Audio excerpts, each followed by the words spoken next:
I would say when you're starting off, you need to actually know. Yes, VAs definitely do help. Imagine if you have kids, you have a job out there, you probably have some sort of disposable income that you can use to get all of these things done quicker. You don't actually need to know everything. I'm also trying to now build a team on the side while also doing the work. And then also setting up the property. Your brain has to. Otherwise, this is like sink or swim. Out of the city, out of my comfort zone to now be the same as I was there. So these are things that you might need to take into consideration. We manage dozens of Airbnbs all across the country whilst raising 2 kids. In this video, we're going to be discussing all things from systems, people, and all the mistakes too of how we've built a hands-off business. Yeah, so to start off with, I'm Fella. And I'm Aaliyah. And we've both got 2 kids at the age of 27. We've been doing we've had an Airbnb business since 2019. And in that time, we've built nearly 100 Airbnbs and we've been very, very successful at it. The myth of doing it all yourself, like what would you say to start off with and everything? Yeah, so back in 2019, we definitely were. It was just by sole coincidence that Fella was on placement year and you could literally see our first apartment from his work building, and it was across the road, 2-3 minute literal walk, or Fella would run in 30 seconds. And even our second one was maybe 5-minute walk from there. So then there was a short time and a few occasions where Fella would actually do the clean and the linen, but we mainly had the cleaner quite early, but Fella still continued doing the linen for quite a while. And all I can say is just imagine a sitting room, all the chairs, sofas, TV stand with white cloth. When you're starting, right, you're going to need to do a lot of things by yourself, just to actually so you can get used to knowing how to do it. But eventually, you're going to actually want to systemize things, so getting cleaner, getting it maintained, actually having a maintenance team. Even sometimes these days and age, you can use things to find property like AI. You can also, get like a VA to do like outreach calls for you and stuff like that. So the myth of doing everything yourself in an Airbnb business, I would say when you're starting off, you need to actually know how to do everything by yourself. But then as you go ahead, Aaliyah's built our systems, and what have you done to kind of move on from when we first started, when you was messaging guests every day, asking for the reviews, making sure that the housekeeping team are all on point. How would you think things have changed from then to now? So how things have changed is, yes, literally systems. So there's even things like channel managers now. I don't really think they were that well known, and it was only like massive hotel chains that would use them in 2019. But I think 2020 or 2021 is when we onboarded Uplisting, and it's a channel manager that does a lot. So all of the messages, like even things like that, I would personally message every single message to guests. I would have a buzzer that would go on my phone at 10 a.m. to send them the checkout reminder, to message the cleaners, to send them thank you for leaving, like thank you for booking, every single message. That can all be done with systems now and automations. Then we also have a team of VAs. So between 10 a.m. and 10 p.m. every single day, you'll find one of our VAs that can answer the phone, answer your messages, and just having standard operating procedures, so SOPs. That's actually something that we've only really recently been doing as we're actually trying to offload the work that we're doing. But the trick question that I actually have, Ella, is Fella and I agree that in the beginning of this, you're doing a lot of it yourself. You're trying to cut costs is the main thing, right? However, we're embarking on a new side of property now, and you're not doing that by yourself. Yeah, of course, obviously. What's the difference was my question. The difference I would say is, when you're starting, like I said, right, it's important to kind of cut your teeth, know how to deal with things, know what's what basically, right? Because for example, a lot of our team, I might not be a specialist at electrics, I might not be a specialist at plumbing, but I have a vague knowledge of it. So a lot, like I'm able to also kind of put that out to our team and show them, okay, cool, this is what you need to do in this situation, this is what you need to do in this situation. It's about smoke alarm. Back in the day, I would have panicked. Right now, today, the smoke alarm is going off, right? I can instruct one of our team to go there. However, in this, for example, with this smoke alarm in this area, we don't have any power team in this area at all. So I'm able to tell our team, I know it's not something that's that deep, however, the cleaners, if you just go by what the cleaner said, you think, oh, it's a big issue. I'll tell you what's changed in that time is just knowing that, okay, cool, I can actually show other people how to do certain things. Like I'm not necessarily the best at doing everything, and also I can free up my own time to actually spend more time with my kids, spend more time with you, spend more time doing things that actually bring money into the business, right? So sometimes when you're starting to, then the transition from moving from doing everything yourself to when you then kind of get teams to do things and all that, is a very difficult transition, but it's something that is actually be worth it once you actually get a hold of it.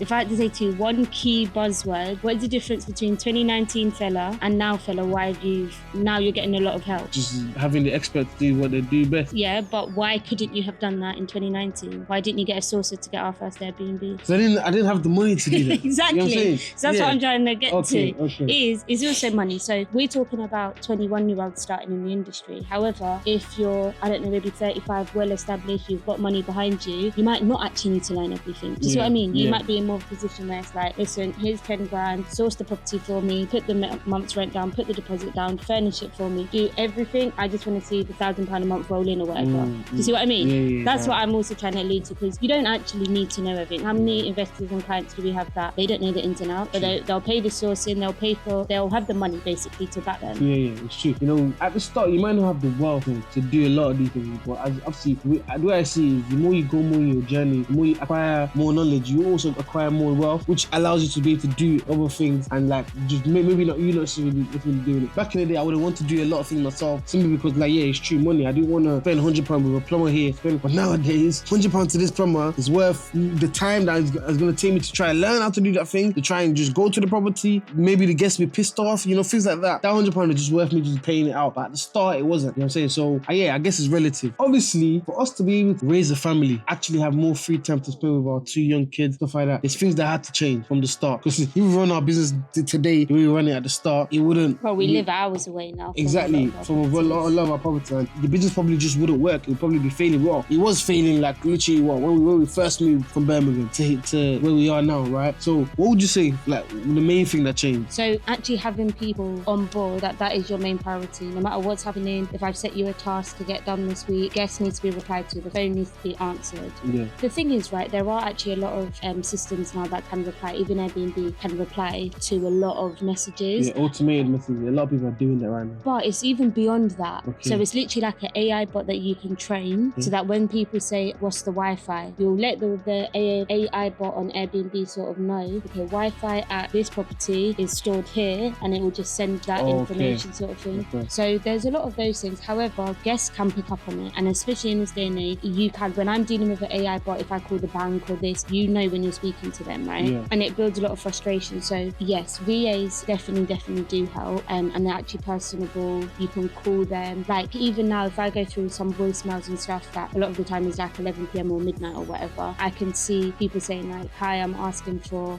Kyle, or I'm asking for specific members of our team, which is nice to see. Like, because it shows that person in our team actually be more personal rather than reading from a full script. We actually don't like to. We like to give our VAs SOPs. We don't like to give them script as such. A lot of people, when we was doing the interview process, a lot of the VAs was like, oh, do you guys have any scripts? That was a red flag. So a lot of those VAs we actually didn't hire. You know, the ones that didn't necessarily ask for a script, and we could tell that the messages, you know what I'm saying, the message was usually of initiative, and the message when we set them the task, there was obvious differences. What would you say was the obvious difference? We use AI a lot, right? So as users ourselves, I can tell when that is solely what someone's doing. Even on the interviews, there were some interviews we got off, and I said to Fela, she had us here on her screen, and she had ChatGPT or whatever on here. You can literally see her reading off the screen. Yeah. And AI is smart. Like I even just saw on TikTok earlier today, you can basically voice record it. So this man was on an interview, and the interviewer now actually asked, you need to share your screen so I can see you haven't got any ChatGPT up and stuff. And then when he undone it, he was showing that he had an iPad in the corner. So he was on his laptop to the interview, but he had his iPad in the corner that basically was actually listening to them, and then it was writing the answers. Yeah, so she was saying, what can you bring to this company?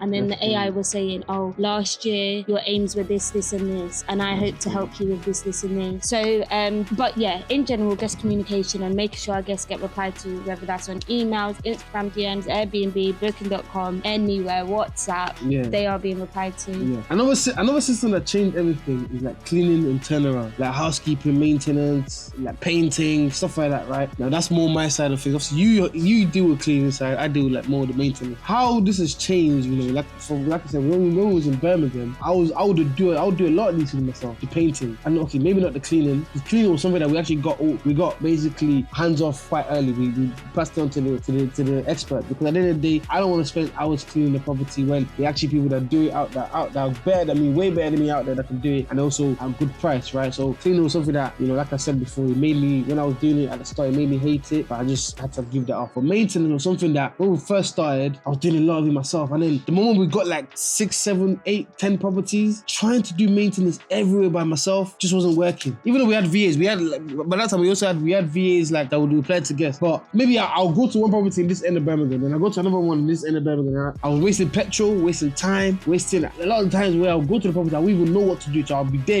YouTube in it, trying to figure out, trying to watch how to do it while trying to do the thing. So meaning of life, like that is not what you started this business to do. So it's actually making you even somewhat resentful towards it, because that's not what you started this business to be doing, plumbing. Exactly. And things that so the plumbers out there, the electricians out there, that's their sole job. Remember me, I'm also trying to now build a team on the side while also doing the works. And then also setting up the property. You know, I didn't even talk about that. I remember our first property was a 1-bedroom studio. It took us like a month to do it. Whereas now we literally got a 5-bedroom mansion done in like a week. That's the difference. Because now you can get people out to do these things. Don't get it wrong, right? When you first start, you might want to do a lot of things by yourself. I'd imagine if you have kids, you have a job out there, you probably have some sort of disposable income that you can use to get all of these things done quicker. And don't get it wrong, right? You might think you're spending a lot of money in the short run, but in the long run, you're also saving money, you're saving time, you're saving your back. You know, there's issues with my back. When I first started doing this business, that I still got it till now. Obviously, luckily, I'm still young that, you know, it doesn't affect me too much. But imagine if I was like 30, 40, 50, trying to do those things, it would be impossible. My back would be finished. So another system that changed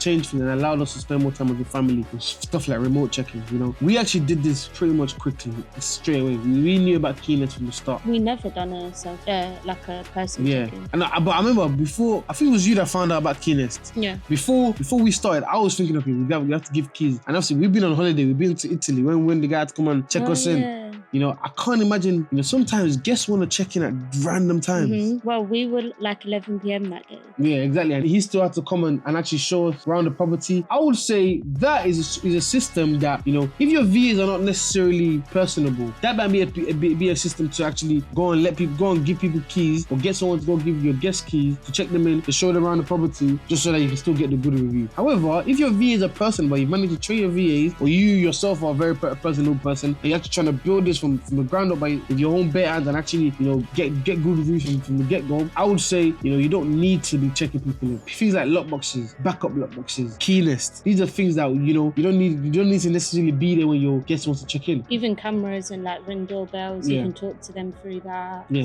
exactly. So that's another system that I would say that, again, it's not necessarily allowed us to spend massive amount of time with our family and kids, but, you know, it's helped in some way, shape or form, you know. And then lastly, another system that we're going to give you guys in this video that changed things is, you know, is help on the ground maintenance, on the ground guest communication. From your perspective, how has that changed things from us doing it ourselves to now and allowing us to spend more time? So even there has genuinely been situations when we were based in Birmingham where a lot of our portfolio is, like, I might have been at home with, I would say, one of the children at the time, and fella would be out doing something, and we'd get like there's not enough toilet roll or something that will come up. It's usually on a Friday or Saturday night as well, and I'm not in a situation to be like, oh right, just chuck a baby in the back of the car at 8 p.m. on a Friday in Birmingham City Centre and run and drop some toilet roll. But being able to call, we have a main housekeeper that is really well trusted. We've worked with a very long time, and he's good, whether it's properties that he cleans or not. He shows up for us, and we've got that loyal relationship to each other.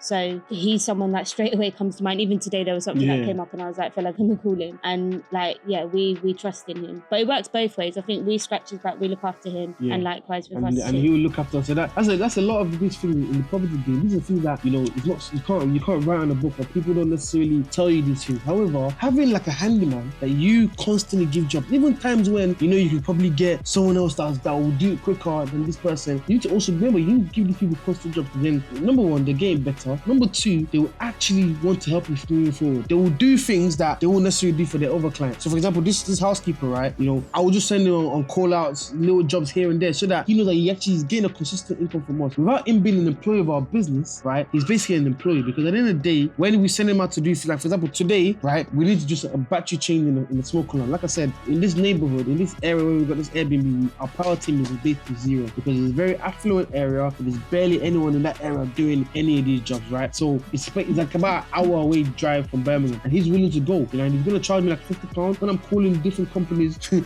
check a trade. They're saying £200 £45. Well, I was going to say, do you want to give the real life example? Even the other one, there was one time basically it was just literally a drainage issue. My plumber told me, fella, there's no point in go out. There's no point. It's too far out. I don't want to go. I don't want to go. If I was to go, I'll charge you like £150. And at the time I thought it was ridiculous. But imagine I've called some company and check it. They seem all right. Yeah, they said like it's like £45 every 30 minutes. And it goes, these issues usually don't take 10-minute job. Yeah, it's a 10-minute job. How has the final invoice come to £500?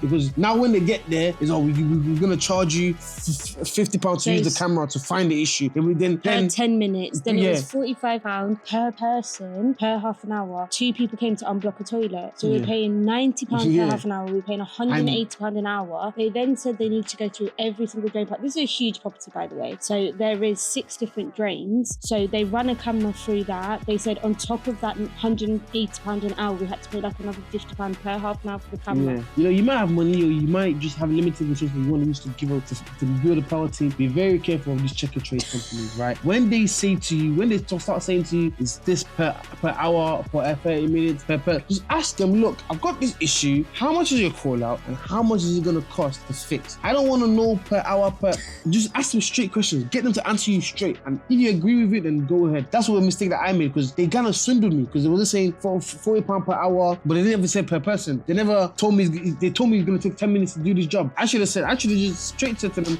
I need a call out fee, and I need to know how much it's going to cost to fix. Simple as that. Call out, if you guys can't fix it, we have to come to an agreement. If it's something that you guys can't fix, then obviously we have to pay half for the call out or something. If it's something that you guys can fix, I'll pay the call out and whatever it costs to fix, right? But you guys, obviously, a lot of them will tell you we don't know if it's able to be fixed until we're there and stuff like that. That's where they get you. Yeah. Make sure you just say, okay, cool. In that case, I will just be willing to pay the call out. The thing is, though, I'm going to just give you credit where credit's due. Fella, you did do all of this. And they said to you, when we're there, we'll let you know. Then once they're there, they're calling fella saying, we're going to run a camera through. They didn't say that it was going to be £50 an hour, but they just called to say, we're going to run a camera. Obviously, fella's like, okay. Yeah, it's your tools. I think you already have those tools. Why are you charging me to use your tools that you've already bought anyway? But let's not get into that too much, right? That's a whole other video. Basically, just to wrap that up, right? Another system that changes everything is having an on-ground team, right? Don't beat yourself up if you don't have an on-ground team in everywhere you have Airbnbs. Because I don't. You know what I'm saying? We have Airbnbs in Manchester.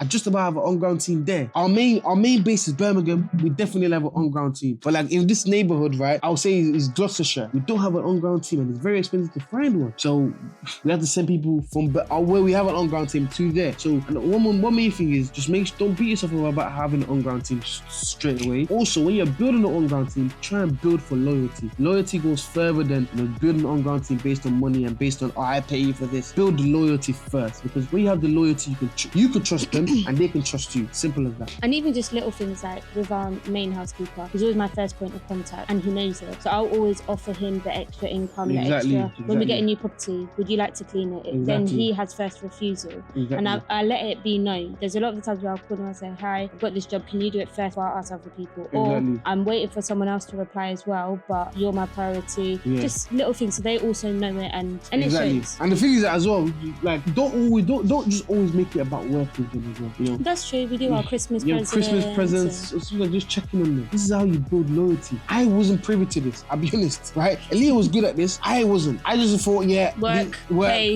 done. That's all the conversation we need to have. But as I've grown in businesses, I've learned more about business techniques and how to actually build a strong team. That's a very key part. Loyalty is very understated, but believe you me, it is very, very, very important. Extremely important. Yeah, even like landlords. Yeah.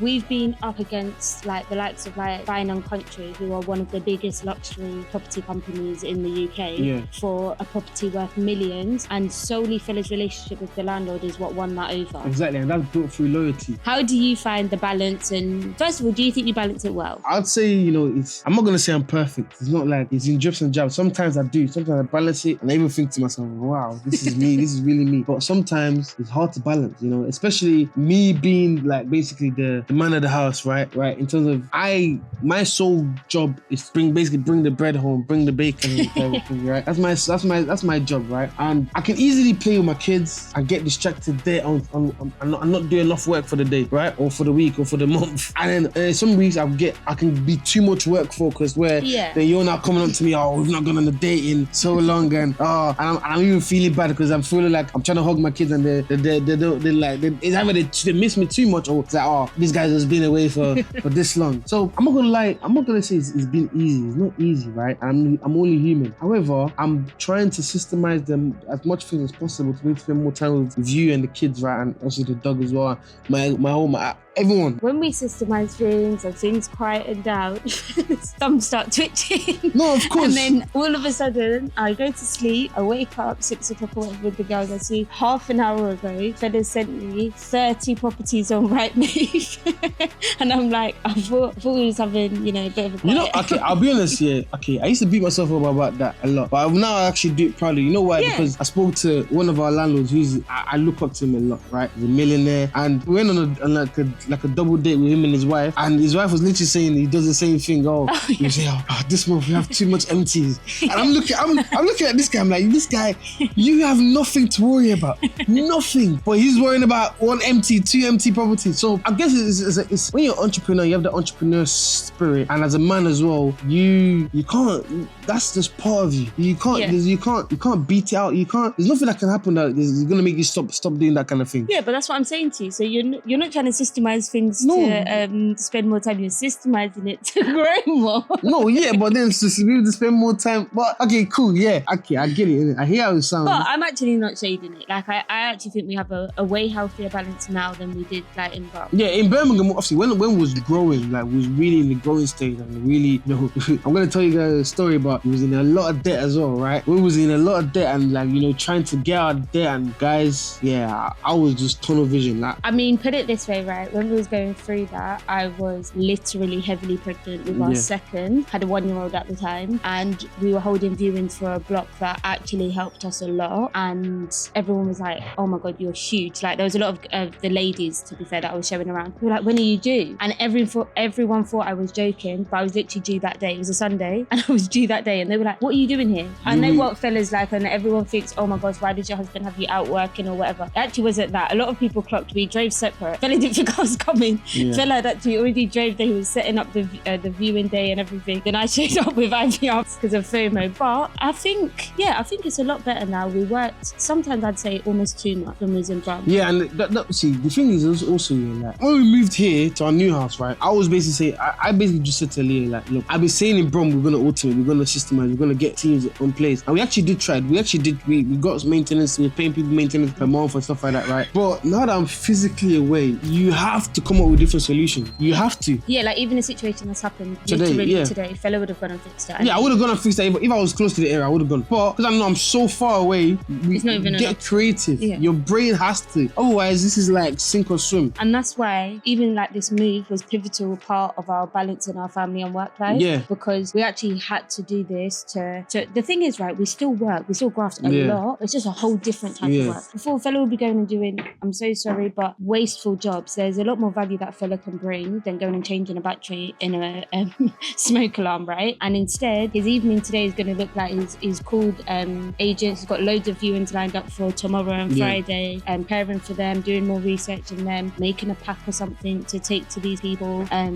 Stuff like that. Watching Mermaid with Ivy. Watching Mermaids with Ivy, the girls. Doing this video, these are things that we definitely cooked us dinner yesterday. You know what I'm saying? These are things that we definitely want to be able to do. So sometimes it's important to just get yourself physically away from work. I know a lot of people that they actually don't like work. Like there's a guy, Pierre, he might be watching this, right? And when I met up with him, he said, look, I have my area where I work. I could get clients in the area where I live, but I don't want business on my doorstep. And that's what this feels like for us, where business is not on our doorstep. I do have aspirations of getting more units around here, but maybe that's not the right play moving forward. But in essence, right, how it's helped me is just helped me be able to spend more time and actually plan my time more wisely. Because now, for example, even before when in Birmingham, right, some days I would just be kind of driving around aimlessly trying like not necessarily fixing things I need to get fixed. Now when I go Birmingham, I have this to get done. I know I have 8 hours, 12 hours, one day to get it done, and it must get done. Otherwise, that drive that I've done from here to Birmingham is just pointless. It's actually pointless.